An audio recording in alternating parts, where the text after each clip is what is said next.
Bonjour les amis, bienvenue sur Parc à thème. Aujourd'hui on se trouve dans une grande roue qui se trouve dans le parc d'attractions Nigloland en France pour ce nouveau parc à thème on tour. C'est parti.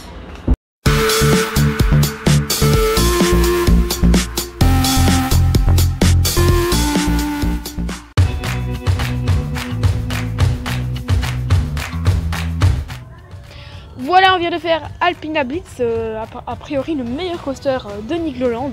Donc c'est un Mack Ride qui a ouvert en 2014 et franchement il est relativement court mais il est très bien. Il y a 4 grands airtime quand même, surtout les 3 petites bosses à la fin qui sont assez puissantes pour la vitesse sur laquelle on passe. Voilà, donc le premier virage est vraiment pas mal aussi. Franchement c'est un très bon petit coaster.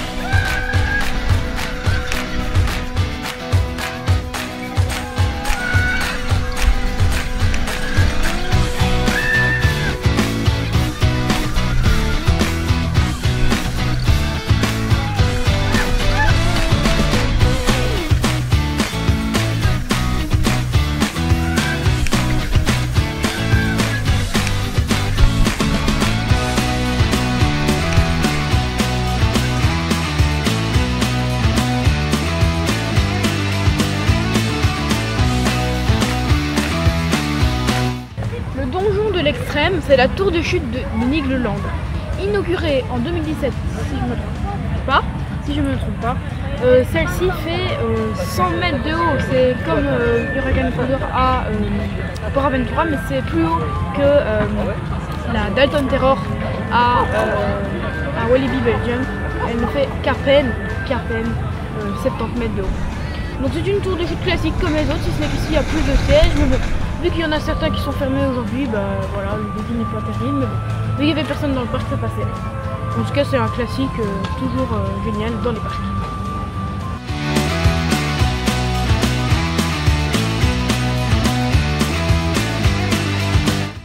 Contrairement à d'autres parcs, Nigloland n'est pas un parc avec des jardins recomposés, mais surtout dans la ville canadienne.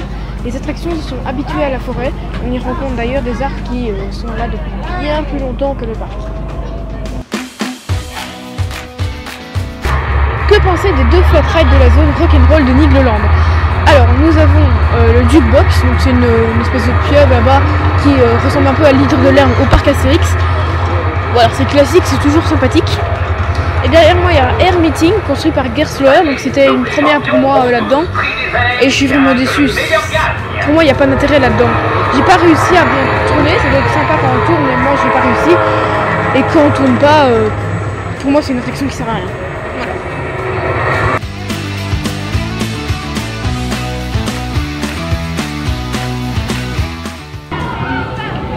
Que penser de Spatial Experience? C'est un vieux Mack Ride qui a ouvert en 1998. Donc je ne peux parler de copie mais d'inspiration de Rosat qui a ouvert en 1989, donc 9 ans plus tôt. Donc franchement pour les personnes qui regrettent l'ancienne thématique de Rosat à Europa Park, ici c'est exactement la même chose, du bon vieux spatial kitsch. Enfin voilà, il est plutôt sympa, un peu court et parfois un petit peu violent. Mais bon, c'est toujours sympa, un vieux coaster, c'est toujours sympa.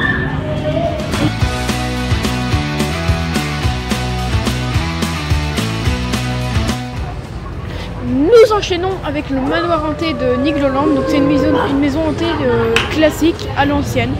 Toujours sympa, voilà, rien à dire dessus. Si ce n'est que les véhicules vont un peu trop vite, on n'a pas le temps à certains moments de voir les décors parce qu'on trace dedans. Mais sinon c'est toujours sympa, voilà. Vous n'auriez pas dû venir. Cette maison est maudite. Le chef vous propose sa spécialité.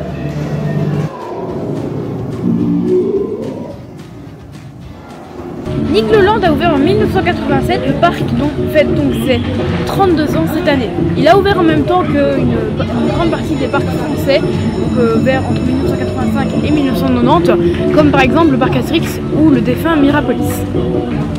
Il est géré par une famille de forains, et c'est donc de là, vu que les forains sont des gens de voyage, là vient l'appellation Niglo, qui en Romanie, la langue des gens de voyage, veut dire hérisson. Donc c'est pour ça que la mascotte du parc est un hérisson. Donc la famille gère toute seule le parc d'attractions, et le parc d'attractions n'appartient à pas de gros groupes, ce qui n'empêche pas d'avoir un parc avec des jolis décors et de bonnes attractions.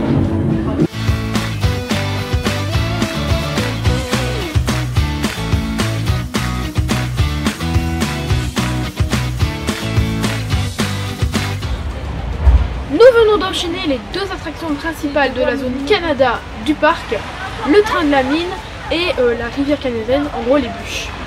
Le train de la mine a été construit par McRide, donc c'est un Nippo-Head, pour ceux qui connaissent, c'est un peu comme le Dragon en Plopsaland ou l'Alpen Express à Europa Park.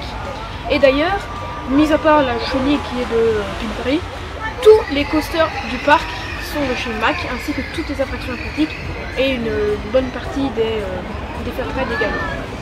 Pourquoi? On ne sait pas, mais en tout cas on peut quasiment qualifier ce parc de Macland, bon, sans compter Europa Park bien évidemment, mais c'est peut-être dû à l'histoire de ce parc qui a été créé en 1987 par une famille de forains, tout comme la famille Mac, qui à la base était une famille de forains. Il y a peut-être un lien, ou alors la famille de Nigloland préfère peut-être simplement acheter chez des ex-forains, chez des gros groupes.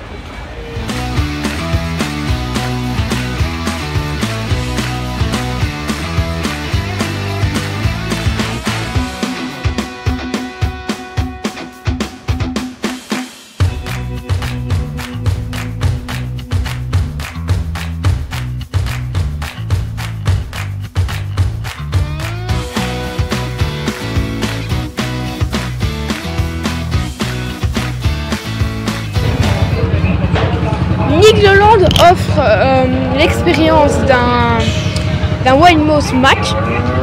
Donc c'est une expérience de jets latéraux avec quelques chutes intéressantes, mais globalement c'est pas le meilleur coaster du monde, faut que c'est 10. Par contre la thématique suisse est très bien intégrée dans la zone. Là on a une jolie gare, une jolie file majoritairement à l'ombre, ça c'est sympathique. Voilà, un coaster sympathique pour les enfants et pour la famille, mais bon, les jets latéraux au-dessus, c'est quand même pas terrible.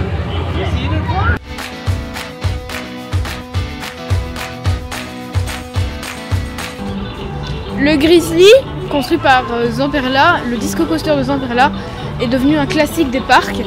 Celui-ci n'a rien de spécial, si ce n'est qu'il a été construit dans une zone recluse du parc, tout au fond de la zone canadienne, que s'il ne mettait pas des grands panneaux Grizzly par là, on ne le verrait pas. La thématisation est pas trop mal, donc c'est Canada Cowboy, c'est pas trop mal. Mais malheureusement, la thématisation est un peu gâchée par le bâtiment du Spatial Experience sans âme derrière là-bas, et c'est un peu moche. Mais bon, ça reste toujours sympa à faire, un disco.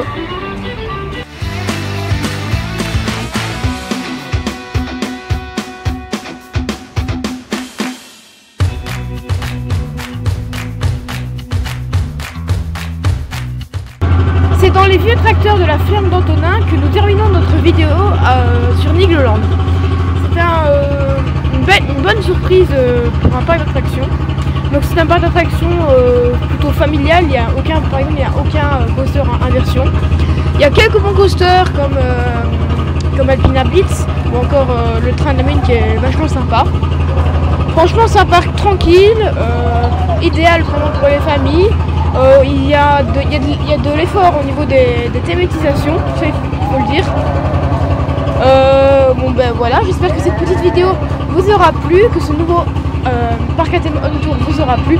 N'hésitez pas comme d'habitude à vous abonner, à lâcher un pouce bleu, à me dire ce que vous pensez de Nigloland, de ses coasters et de ses autres attractions dans les commentaires. Et moi je vous dis à la prochaine, au revoir.